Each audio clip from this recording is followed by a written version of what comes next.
দ্বিতীয় পতি মানে ধনপতি গ্রহ, ধনভাবে বৃহস্পতি, বৃহস্পতি ডিরেক্ট আছেন এবং যে রাশিটিতে তিনি তুঙ্গ হচ্ছেন সেটি দ্বাদশ হলেও তার অধিপতির ধনভাবে অবস্থান আপনার আর্নিংয়ের ইমপ্রুভমেন্টকে রিপ্রেজেন্ট করে।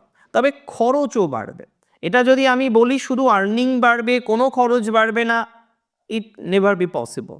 বাট আপনার আর্নিংও বাড়বে, আপনার খরচও সমান তালে বাড়বে, মানে দুটো বিষয়েই বৃদ্ধি হওয়ার একটা জায়গা আমরা দেখতে পাচ্ছি। তবে আর্নিং যথেষ্ট বাড়বে এবং যে আটকে আটকে থাকে না, যে আজকে আপনার একটা কাজ হলে আপনার হয়তো আর্নিং বেড়ে যেত, আপনার একটা টাকা আপনি পান, সেই টাকাটা আপনি পাচ্ছেন না। দেখুন, ধনপতির তুঙ্গ হওয়া অ্যান্ড স্পেশালি ধনপতি যখন রেট্রোগ্রেড হবেন, অনেকেই মনে করেন রেট্রোগ্রেড প্ল্যানেটের ভাইবস ভালো হয় না, তারা বিভিন্ন নেগেটিভ ফলাফল দিতে পারে। তবে প্র্যাকটিক্যাল একটা বিষয় বুঝবেন, রেট্রোগ্রেড প্ল্যানেট পেন্ডিং কর্মকে রিপ্রেজেন্ট করে।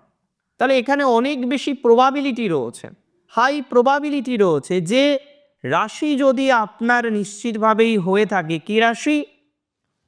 মেষ রাশি, আপনার অর্থনৈতিক বেনিফিটেড হওয়া এবং একই সাথে আপনার ধনভাবের এনহান্সমেন্ট হওয়ার মতো অবকাশ আমরা কিন্তু লক্ষ্য করতে পারছি এবং এক্ষেত্রে কিন্তু কোনো রকম সন্দেহ নেই।